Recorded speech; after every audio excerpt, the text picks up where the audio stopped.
Saya menyapa Ihwan Mandala dari lantai 4 Gedung Laboratorium Dakwah dan Komunikasi UIN Sunan Gunung Jati Bandung lewat program M3 Mandala Mind Media.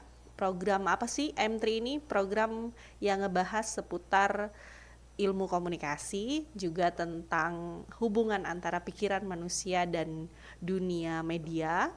Coba bahas juga tentang psikologi komunikasi, budaya populer, tren media sosial, sampai fenomena mahasiswa dalam menghadapi arus informasi. Jadi melek media, sehat hati dan pikiran. BTW di sini cuacanya lagi mendung ya, Ikhwan Mandala. Mungkin bentar lagi hujan, tapi jangan deh ya, karena mungkin banyak Ikhwan Mandala yang mau beraktivitas di luar. Kalaupun hujan juga nggak apa, hati-hati di jalan, bawa jas hujan gitu ya. Eh, ada saya juga di sini yang nemenin Ikhwan Mandala sampai pukul 15-an insya Allah nanti ya. Jadi stay tune, jangan kemana-mana.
Oke, Ikhwan Mandala, balik lagi nih kita ya. Masih ingat nggak kalau minggu kemarin kan kita bahasnya tentang teori komunikasi ya. Hari ini juga masih mau bahas teori komunikasi, tapi dari sudut pandang yang bukan sudut pandang, dari fenomena-fenomena yang ada ya di media sosial gitu.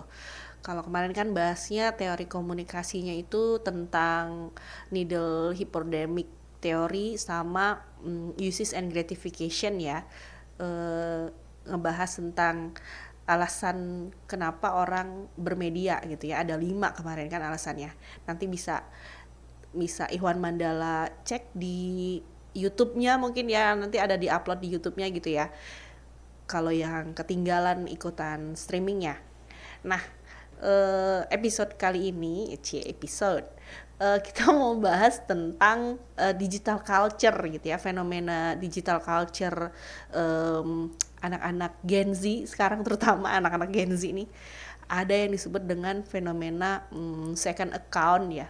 Bahkan ngobrol-ngobrol nih sama mahasiswa-mahasiswiku gitu ya, mereka ternyata nggak cuma punya second account, malah ada yang triple account ya. Mungkin apa selain triple tuh quartet account mungkin ya.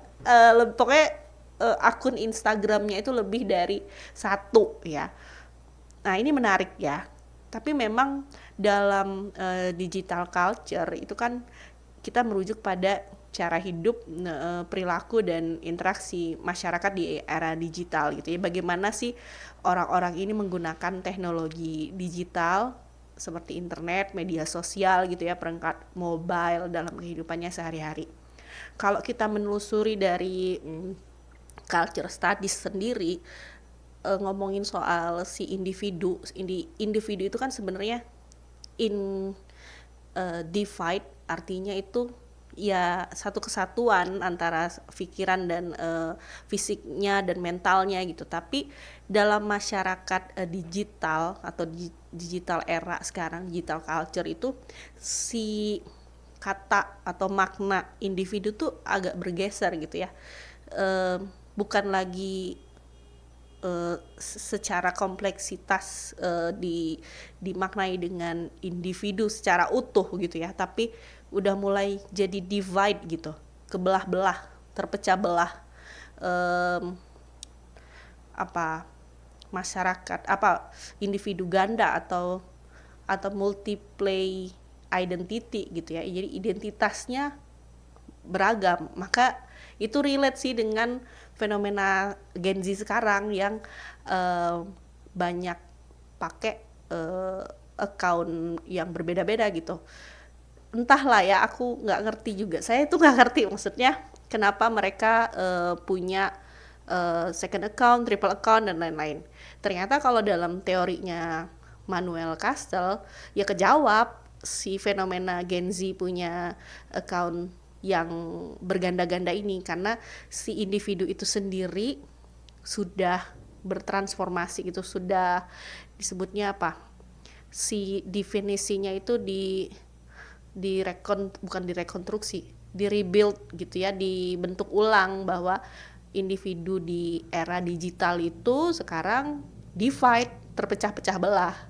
eh, Nyambunglah dengan fenomena second account tadi ya.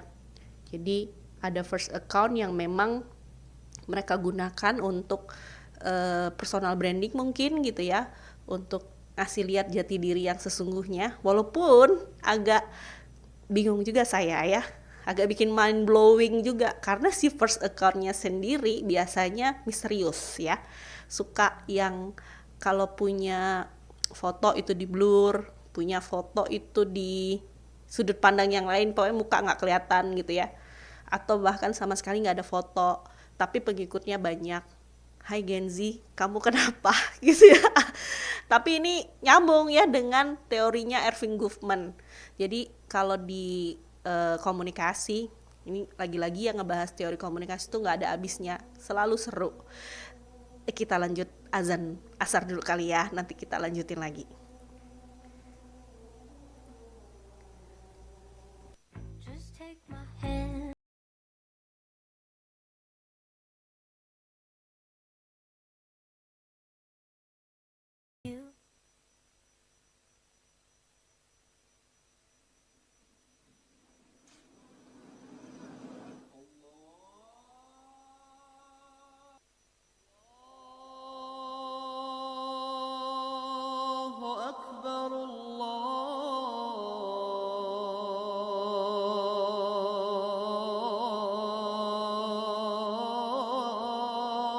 أكبر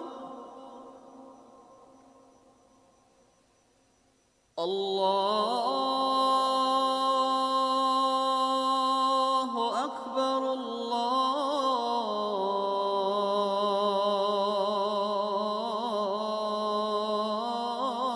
الله أكبر أشهد أن لا إله إلا الله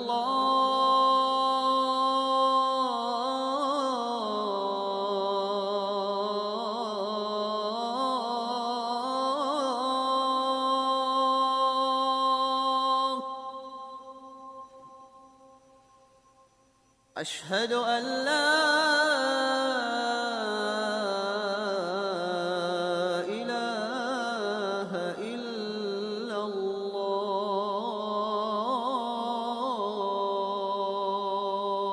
الله أشهد أن محمدًا رسول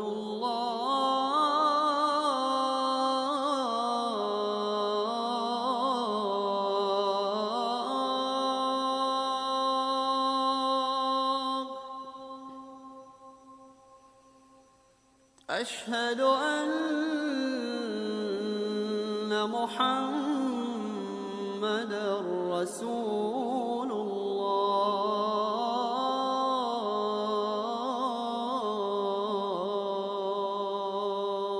الله حي على الصلاة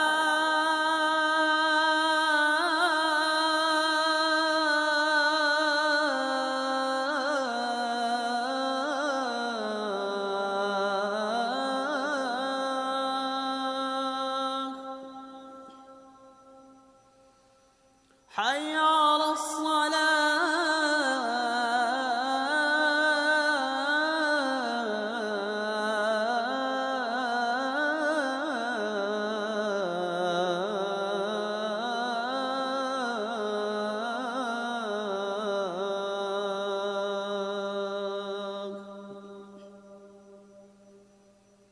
حي على الفلاح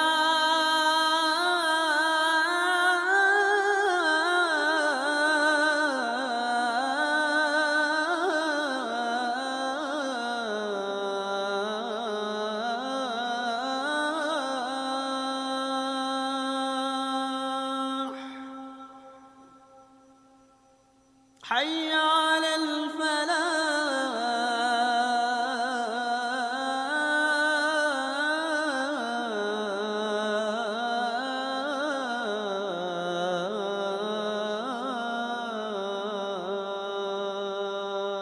الفلاح الله أكبر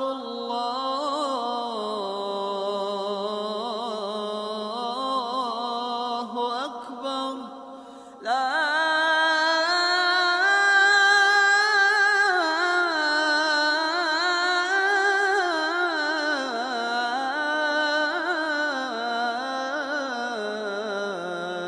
إله إلا الله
adalah tadi kan ngomongin soal ini ya, apa namanya, fenomena second account-nya Gen Z ya, yang dia tuh punya first account, yang si first account-nya ini mereka pakai buat rata-rata ya, buat ya eksistensi aja mungkin di media sosial atau ya buat personal branding mereka sendiri gitu ya.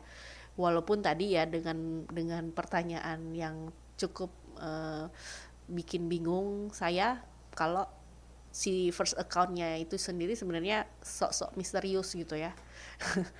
Sok-sok misterius tapi followersnya banyak gitu ya, walaupun nggak ada foto sama sekali. Nah itu mungkin dipakai mereka untuk personal branding. Jadi ini fenomena ini juga bisa jadi merujuk kepada teori komunikasi massa juga ya, teori komunikasi di konteks komunikasi interpersonal ya, bahwa apa yang dilakukan Gen Z ini sekilas gitu ya merujuk pada teorinya Erving Goffman.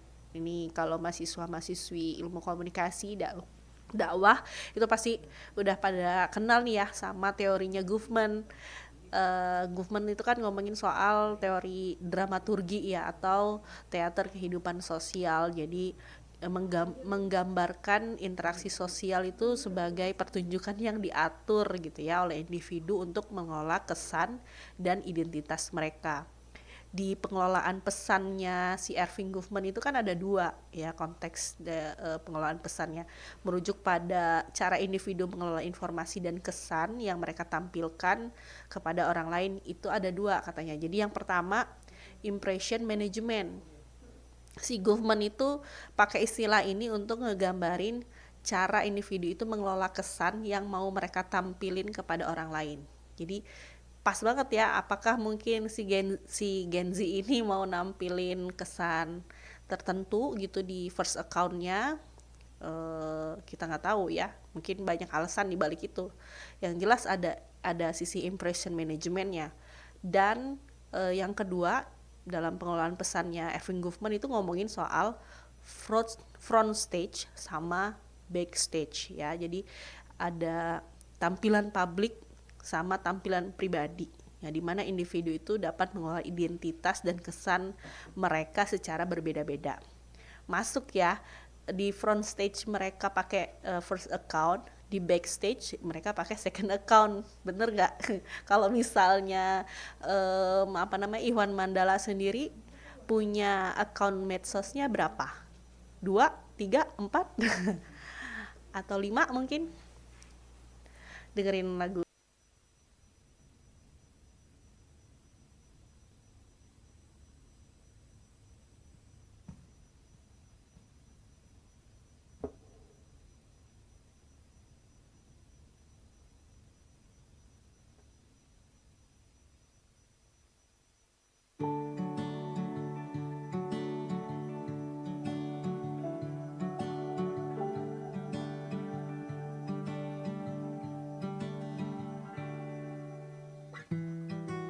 Tak sadar ku temukan wanita rupawan yang sadarkan dia seorang, tiada lain, tiada bukan, hanya dia.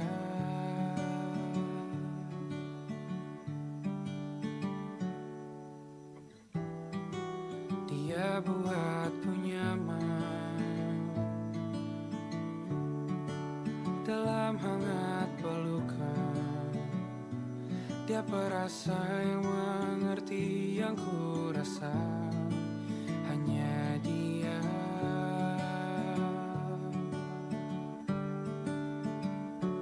Kan ku arungi 7 laut samudra, kan ku daki pegunungan Himalaya. Apapun kan ku lakukan untuk dirimu sayang, oh penjaga hati.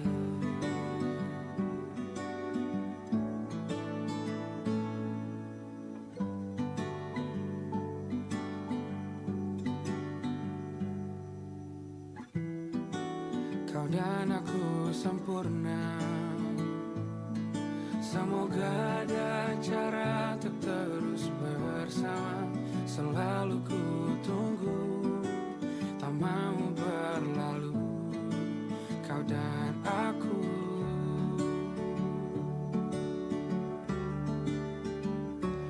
Kan ku warungi tujuh laut samudra, kan ku daki pegunungan Himalaya.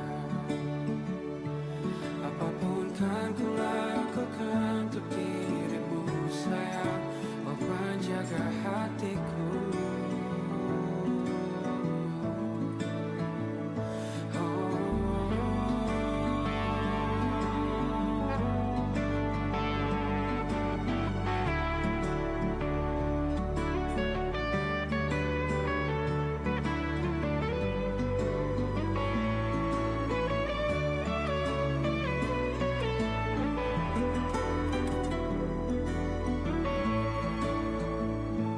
Kan ku warungi tujuh laut samudra, kan ku daki pegunungan Himalaya. Apapun kan ku lakukan untuk dirimu sayang, oh penjaga hatiku. Oh,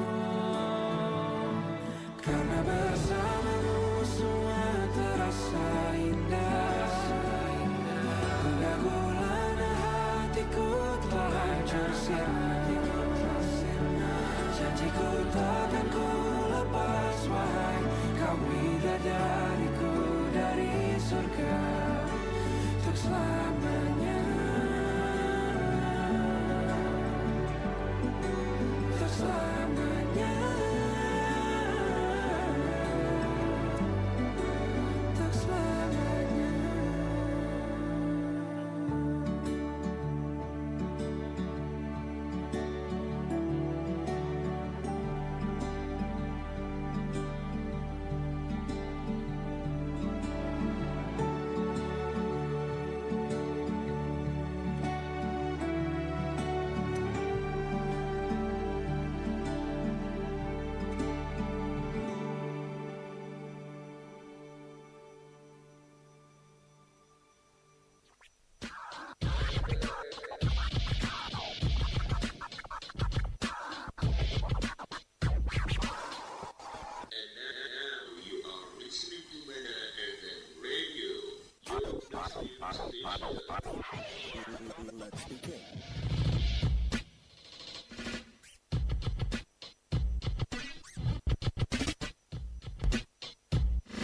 All right now, wasn't that fun? Ya, balik lagi Ivan Mandala masih ngomongin teorinya dramaturgi Erving Goffman gitu ya. Tadi kan ngomongin soal front stage sama back stage. Si front stage ini yang biasa dipakai untuk first account dan si back stage ini untuk second account ya. Kalau tadi aku sempat ngobrol nih sama Bisma. Nanya-nanya sama Bisma, kenapa sih anak Gen Z itu punya second account gitu ya? Ya kalau dari dia sendiri peruntukan akun kedua itu ya untuk mengeluarkan jati dirinya gitu ya. Jadi dia mau dirinya yang sebenarnya itu ada di second account. Jadi kalau yang di first account itu hanya untuk personal branding. Kebetulan Bisma ini anak humas ya teman-teman, semester 5. Nah kalau yang di second account itu lebih privacy sebenarnya ya di second account itu, dan kreativitas, hiburan gitu itu ada di second account. Dan kebanyakan juga ada yang punya account ketiga itu buat stalking mantan. Ada nggak ya kayak gitu ya? Ada ya ternyata ya, buat stalking atau buat misalnya ikutan giveaway misalnya gitu ya, ngepromote misalnya, bisa banget ya. Jadi banyak peruntukan ternyata, dan cukup fleksibel juga ya karena mereka bisa dikontrol berdasarkan identitas online-nya mereka gitu. Tapi ini harus punya manajemen yang baik ya, yang bijak juga ya, karena mereka ingin menjaga privacy, reputasi ya, reputasi di first account ya, privacy di second account gitu ya. Tapi jangan kebanyakan account juga, nanti bingung password sama username-nya ya, kebolak-balik gitu ya, mana gitu. Nah, bisa banget jadi teman-teman Ikhwan Mandala untuk pakai rujukan teorinya Erving Goffman ini dalam komunikasi interpersonal ya, atau bisa juga misalnya dikaitkan dengan digital culture sekarang gitu ya, ada identitas online, artinya cara orang mempresentasikan diri mereka secara online dan mengelola reputasi online-nya mereka itu seperti apa, itu sebenarnya banyak diomongin juga di konsep digital culture. Ngomongin soal digital culture pasti kenal juga sama Manuel Castell ya. Siapa sih Manuel Castell ini ya? Dia tuh adalah seorang sosiolog terkenal yang lahir di tahun 1942, yang dia tuh ngomongin soal ya sosiolog terkenal yang banyak nulis tentang masyarakat informasi, globalisasi dan teknologi komunikasi gitu ya. Jadi masih relate dengan bahasan second account-nya Gen Z gitu ya. Kalau si Manuel Castell ini ngomongin soal masyarakat jaringan, ekonomi informasi dan globalisasi. Nah, si konsep kuncinya itu ada di jaringan, di aliran dan identitas gitu ya. Kalau di jaringan ini Castell itu menggunakan konsep jaringan menjelaskan bagaimana hubungan sosial dan ekonomi itu diatur dalam masyarakat modern. Nah, di era digital sekarang tuh karena kita udah jadi manusia jaringan tuh ya gimana coba ya? Ya banyak budaya-budaya baru yang kebentuk di media sosial ya, di dunia digital gitu ya. Kayak yang kalau dulu misalnya kita ada yang sakit, ada yang meninggal, kita terbiasa untuk bersilaturahmi gitu, datang langsung ke rumahnya. Kalau sekarang di digital culture itu cukup melempar stiker WhatsApp aja gitu ya, innalillahi wa inna ilaihi raji'un misalnya gitu ya, atau cepat sembuh misalnya, atau apa gitu ya. Ada icon-icon yang bertebaran atau stiker-stiker emoji-emoji gitu ya. Begitupun dengan identitas tadi ya, membahas tentang bagaimana sih identitas individu dan kolektif itu dibentuk dan diubah dalam masyarakat jaringan.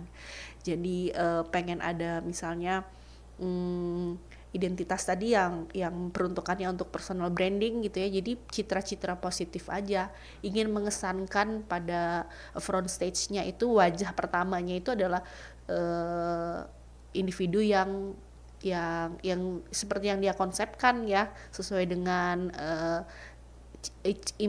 citra image-nya gitu. Atau kita juga bisa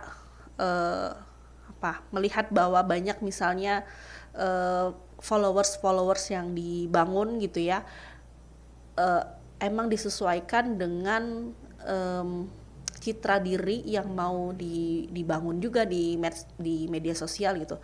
Jadi jangan heran kalau misalnya si citra dirinya ini yang di medsos akan sangat berbeda misalnya dengan citra diri di dunia nyatanya gitu ya, karena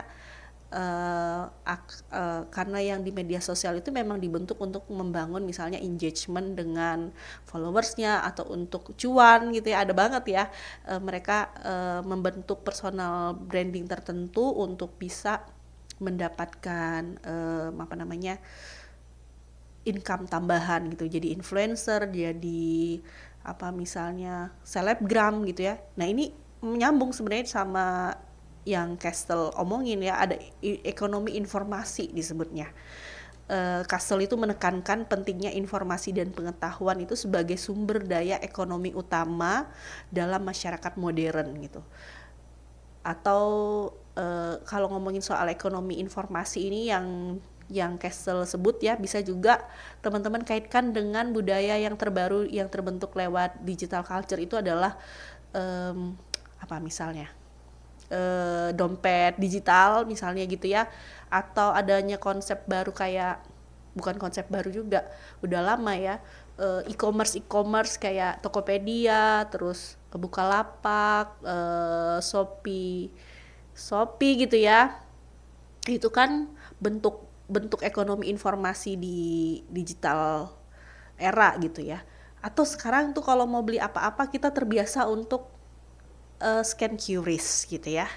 Beli kopi 5.000 doang gitu ya pakai QRIS, tap QRIS gitu ya. Kayak cashless gitu orangnya. Karena itu apa namanya ya, era digital tuh sekarang udah ngebentuk budaya baru teman-teman lagi Iwan Mandala ya. Jadi si budaya baru itu terbentuk karena ekonomi informasi yang disebutkan sama si Immanuel Castell ini. Canggih ya, Bung Immanuel Castell ini ya. Dia pemikirannya timeless dan terdepan banget gitu. Kayak dia sudah bisa ngerancang bahwa masyarakat kita itu akan begini gitu. Ada istilah global village juga ya. Kalau dulu kita tuh terhubung susah gitu ya, jauh jaraknya. Adanya media sosial ini kayak kita tuh dalam satu village, satu desa gitu ya. Kita saat ini juga bisa DM-an misalnya sama teman kita yang lagi di luar negeri gitu ya, atau zooman dengan kekasih kita gitu yang ada di beda kota, beda pulau gitu. Kalau dulu kan bener-bener terpisah sebelum adanya digital ini ya, sebelum adanya internet gitu. Tapi setelah adanya digital, setelah adanya internet, terbentuklah yang disebut dengan global village, masyarakat global yang kayak satu kampung aja gitu, ngomongin keseharian, ngomongin apa-apa gitu di medsos gitu kan. Rame banget kita ngomongin fenomena tertentu tuh bisa saling nge-repost, nge-reshare gitu ya, dalam satu kali klik, dalam satu kali tap. It's amazing ya.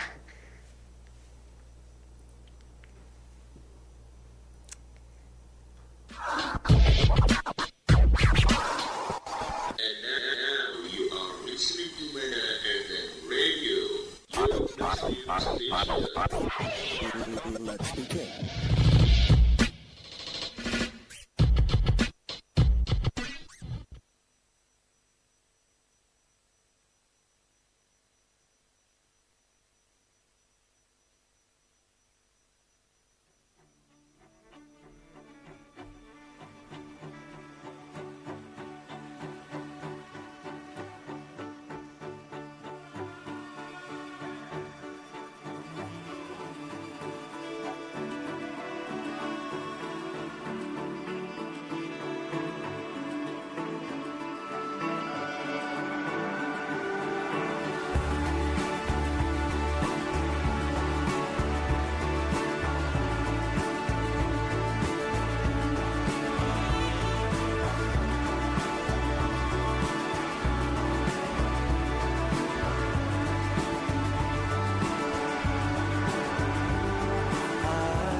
Oke, Ikhwan Mandala, nggak kerasa ya sebenarnya ini udah mulai closing saya ya.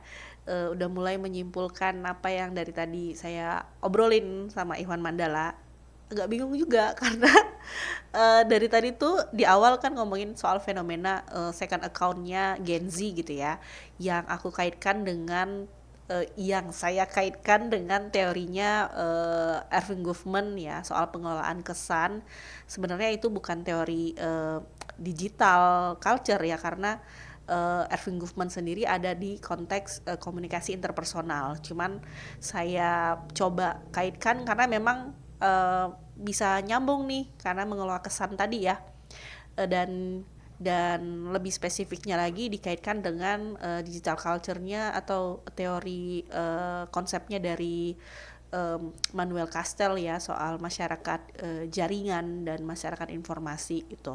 Tadi juga sempat ngebahas si McLuhan ya. McLuhan itu yang ngebahas tentang teori global village ya, kalau media ini menyatukan manusia layaknya hidup di satu kampung besar gitu. Jadi kita bisa tahu informasi atau berita apa yang lagi viral gitu di belahan dunia lain hanya dalam atau hanya lewat satu layar handphone doang gitu ya, lewat mobile. Jadi gadget ini udah jadi kayak agama baru gitu ya buat buat kita gitu, kayak dibawa kemana-mana. Kalau dompet hilang tuh kita nggak pernah takut gitu, tapi kalau gadget yang ketinggalan tuh kita pasti bisa balik lagi ya gara-gara gadget ketinggalan. Konsekuensi dari global village itu kan artinya privacy kita makin kabur, hal-hal pribadi bisa jadi konsumsi publik gitu ya. Bahkan data kita bisa juga jadi komoditas yang diperjualbelikan gitu.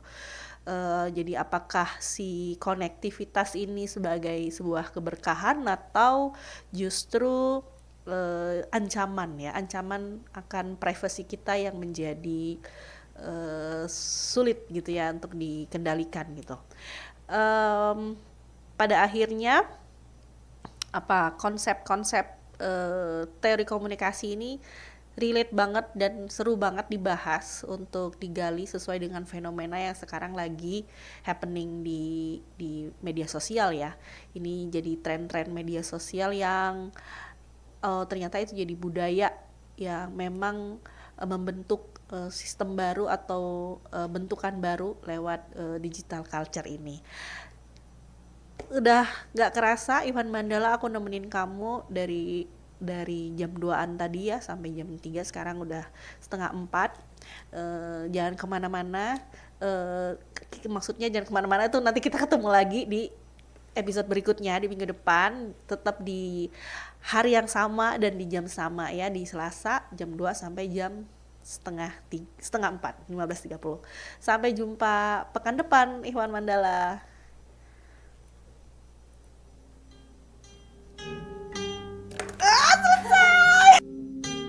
Tersusun indah cerita hari ini dalam hati kita. Mungkin jadi motivasi untuk esok hari. Tapi bila sebaliknya, berdoalah pada yang Maha mendengar dan Maha mengetahui. Selamat malam Ikhwan Mandala. Selamat tidur. Bila esok kita Mandala.